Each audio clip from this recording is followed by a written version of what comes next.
feed your soul. Hello, and welcome to the Practical Preppers Podcast. I am your host, Nihal Kaur, and today I'm talking to you about technology, social media, and AI.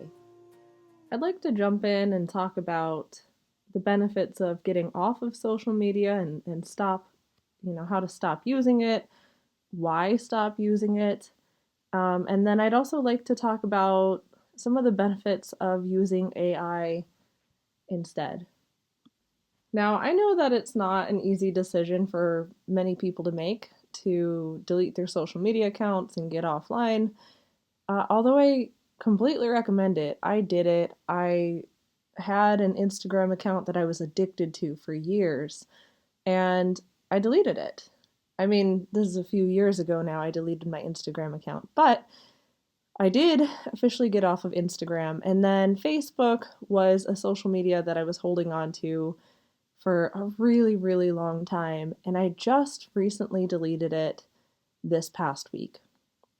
Now, my official reason for deleting it was because I got hacked. Not my Facebook account, but my computer got hacked a few months ago, and then I just saw recently there was another attempt, but it was a malware attempt this time.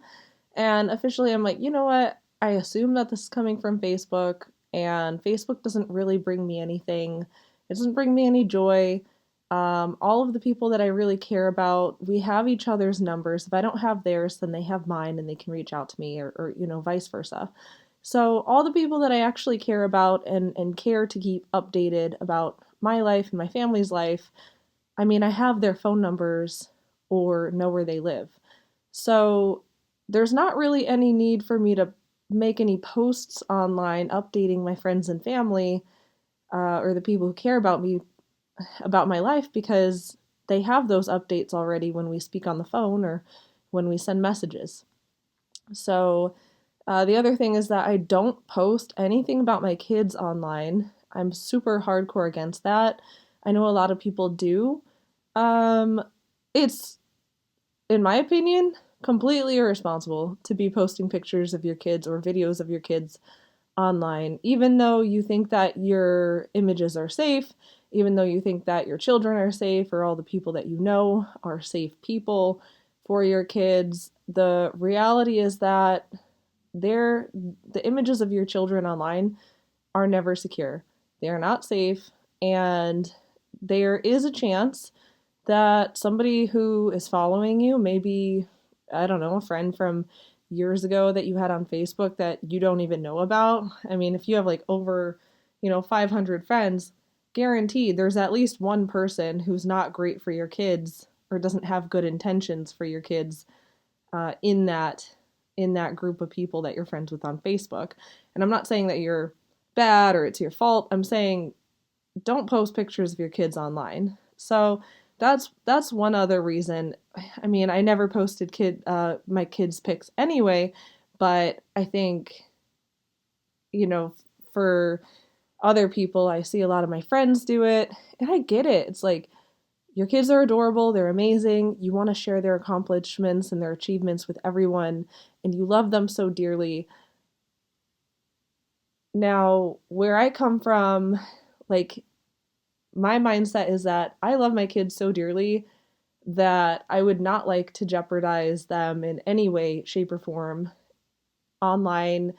I mean, not at all, but online especially, because um, there's just so many creeps out there. Um, so that's another reason that I got off Facebook. I'm like, the people who care about me have my number. I have their number. I don't post pictures anyway. Facebook kind of turned into a more of like a rage bait rabbit hole than anything else. And then I'd gotten hacked. So I'm like, well, fuck it. Let's just get off social media entirely. Okay. Now, I wanted to talk about some of the benefits of getting rid of social media. Social media is directly linked to declining mental health.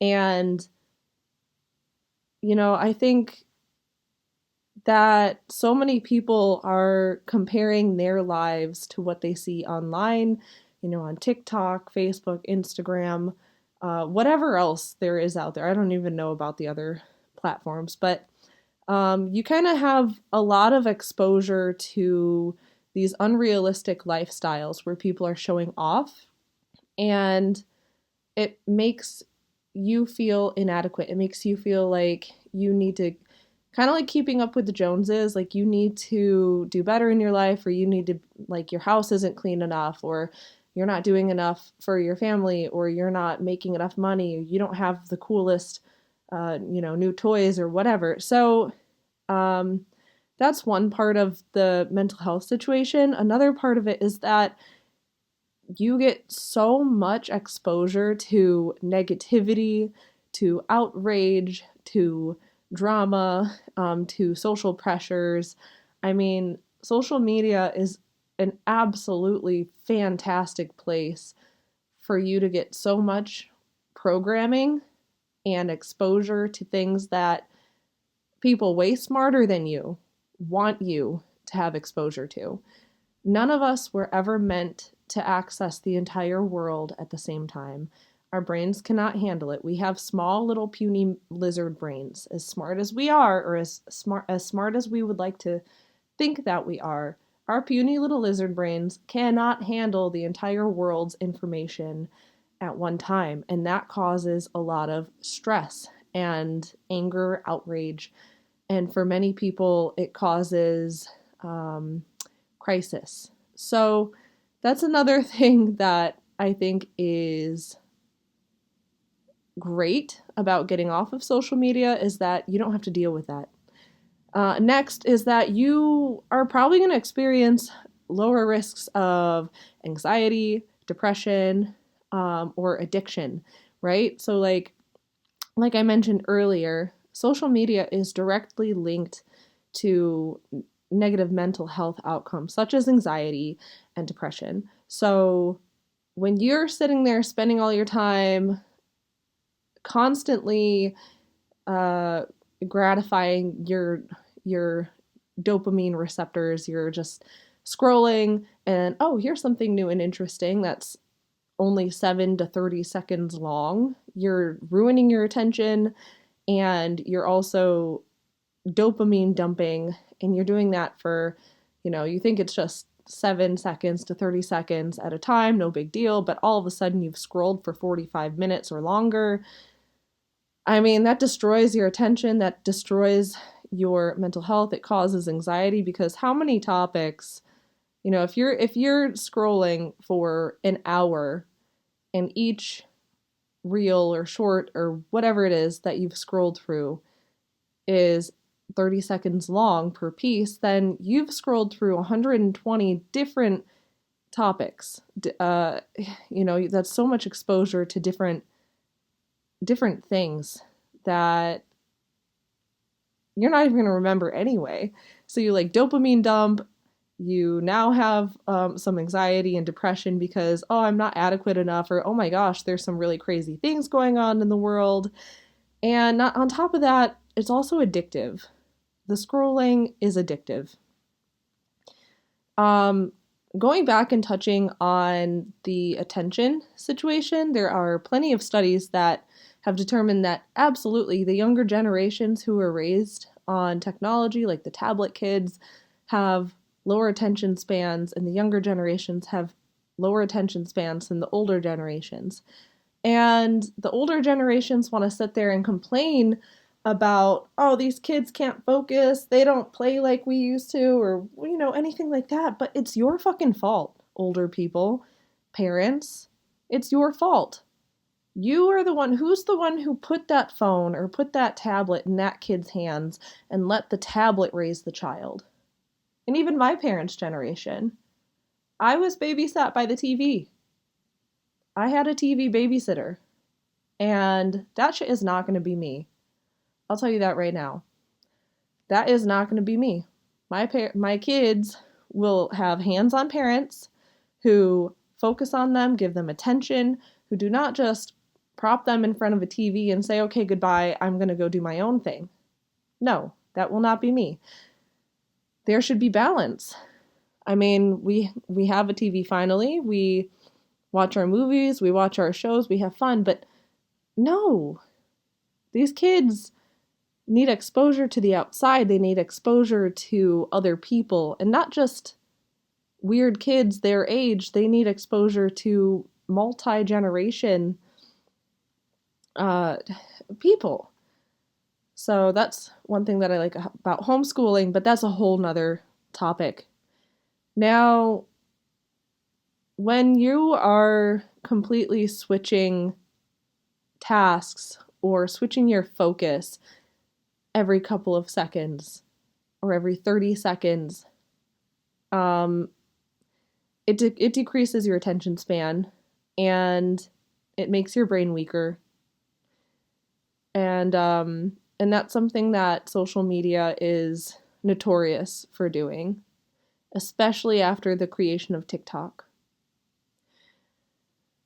Also, it decreases productivity. So when you're focused on spending time on social media, you're not spending your time being productive. You're not spending your time with people who matter. You're not spending your time on things that matter.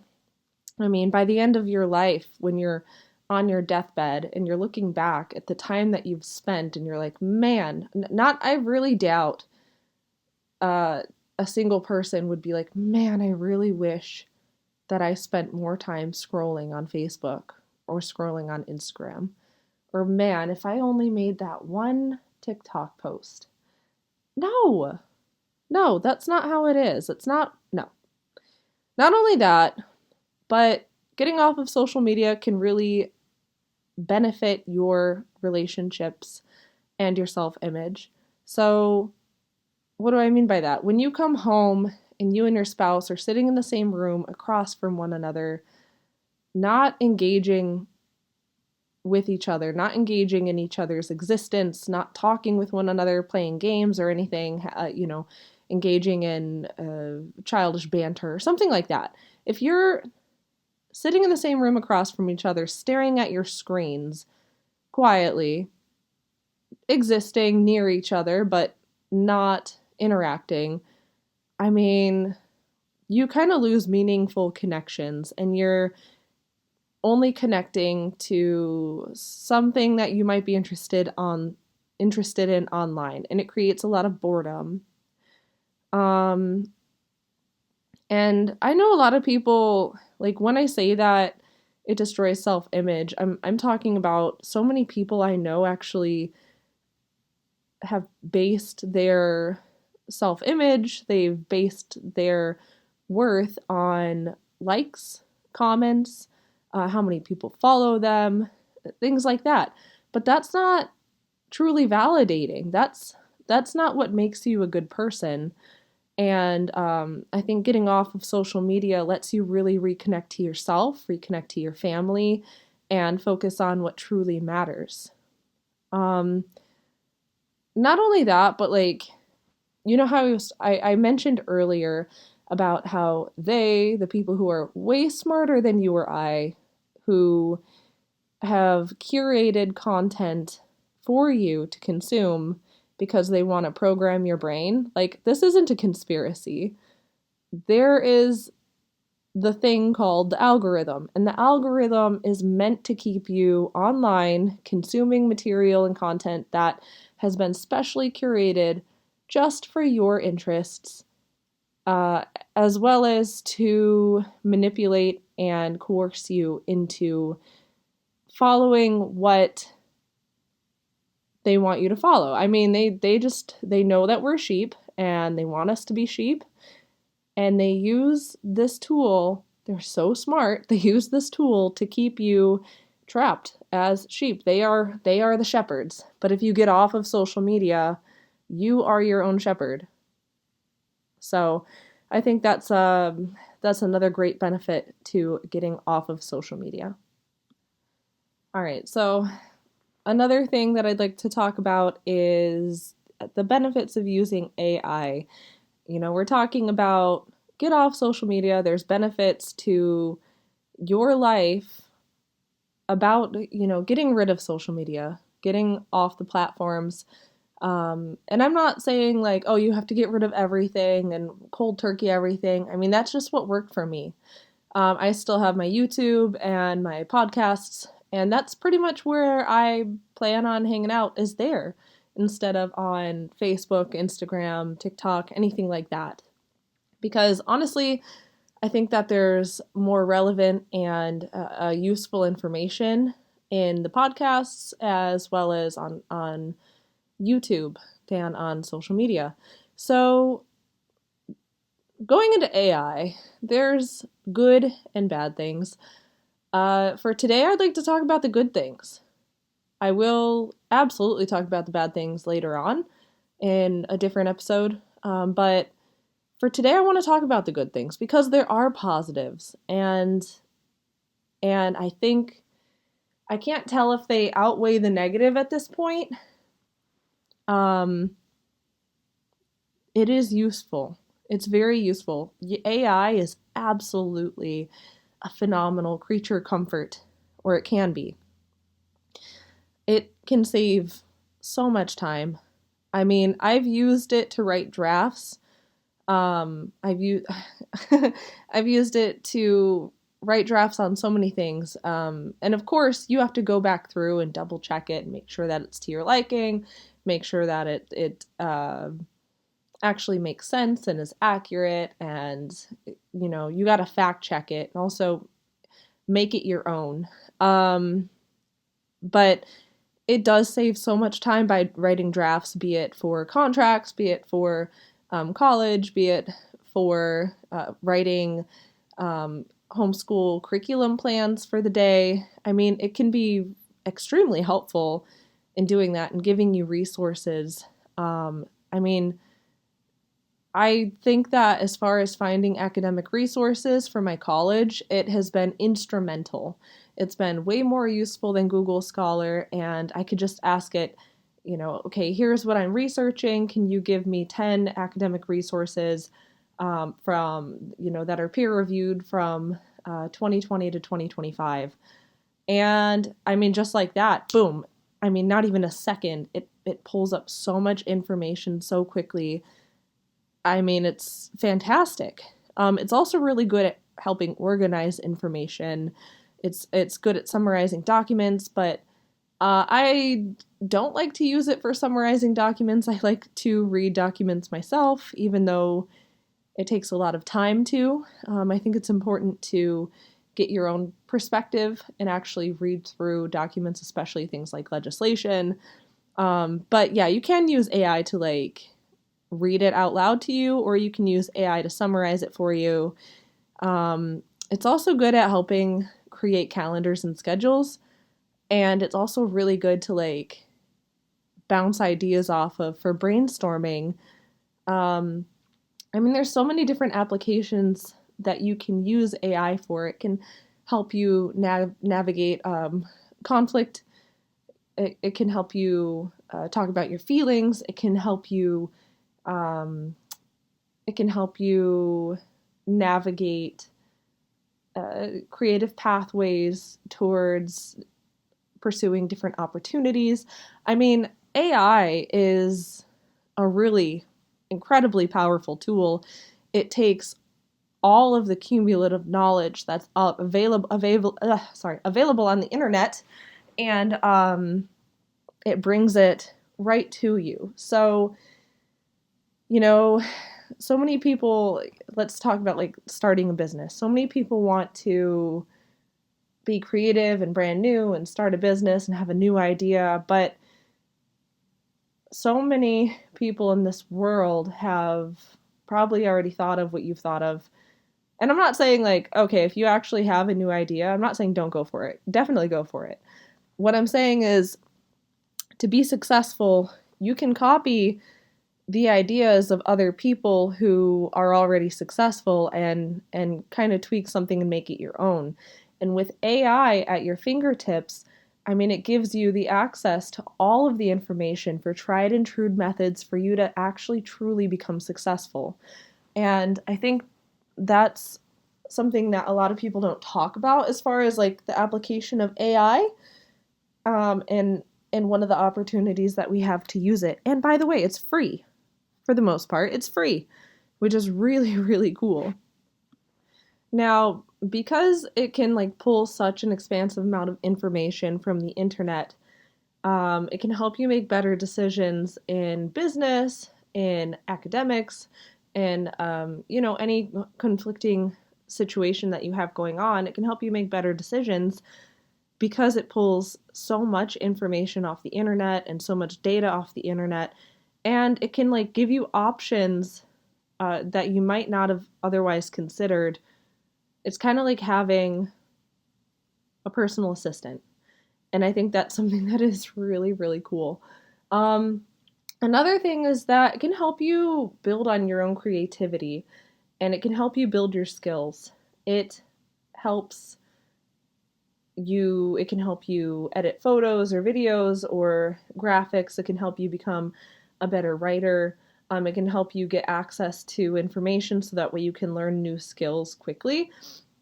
And I mean, I'm not like getting paid or anything by any AI company to talk about this. I'm saying AI is going to be here. It's here now, and it's going to be here for the better part of the future. And I think it's really important that we jump on the bandwagon and try to figure out how we can use this technology to our benefit as fast as possible, because it's not going away. And we would be absolute fools to think that it will if we protest or whatever. Like, no, it's not going away. Why do you think they have these giant AI data centers being built all across not just the country, but the world? Because it's here. It's here to stay for a very, very long time. I mean, even like, look at the internet. When the internet came around, so many people were afraid of using it, and companies lost out because they decided, they liked the way old things were. They wanted to stay on paper. They didn't want to use the internet. But then they missed really great opportunity at the turn of the century. And that's kind of what AI is for us today. All right, so I talked about why it's good to get off social media, the bad parts and the dark parts about social media. And I talked about the positives of using AI and how it can benefit us. And I really hope that this episode brought some insight to you. I hope that it brings some value into your life, and that it encourages you to get off your phones, get off your tablets, and actually go spend your time doing something productive. Go read a book, go write, go think, go pray, go spend time with your families. Do something in your life that you're going to be proud that you've done. Get off social media, get off your ass. Okay? If I can motivate you to get off social media, like, oh my gosh, I really hope and pray that you do. You will benefit so much from not wasting your time scrolling on some douchebag's platform that's going to make some douchebag rich, right? If you can get off social media, focus on your own life, and then use an amazing tool like AI to benefit your own life and your family's lives, then I think that you're going to be very much better off. And I really hope that these words reach you and that they encourage you. And why am I talking about this on a Preppers podcast? Well, if you're wasting your time sitting on your ass scrolling on social media, you're not spending much time doing what you need to do to benefit your family. You're not focusing on prepping. You're not focusing on food conservation or improving your skills. Maybe you go hunting. I don't. Maybe you garden or you farm. Or maybe you want to work on building your spiritual or financial strength. There are so many other things that you could be doing to benefit your life and prepare yourself for bad times as well as for good times, and prepare you and your family to have an abundance of success and good health. You're not spending your time doing any of that when you're sitting there scrolling on social media. And at that, you may be even jeopardizing your personal information as well as your family's personal information, and jeopardizing your guys' online safety because of social media. So that's why I think it's important to talk about on Preppers. And why is it important to talk about AI on Preppers? Like I mentioned earlier, it is a tool that is extremely useful, that is not going away anytime soon. AI has tons of opportunities, from the things you can learn from it, from the things you can use it for the financial aspect if you like to invest. There's so many different ways that it can improve your life. And that's why I'm also talking about it on Preppers. It's here to stay. You got to get used to it, right? All right. So, thank you for joining me in today's episode. I wish you all the best this holiday season. If you celebrate Christmas, Merry Christmas. And if you don't, Merry whatever your holiday is. Happy December, and I will see you soon. Take care. It's time for you to learn your strength and what you can control. We've been running around doing what we're told, chasing a dream that we've been sold, as we work so hard to build our home. There's a freedom in the dirt only dreamers know. We all want to live each day. Let me show you a better way. Let's ground our hearts and souls. Seeds of hope. There's a better way to live that'll feed your soul.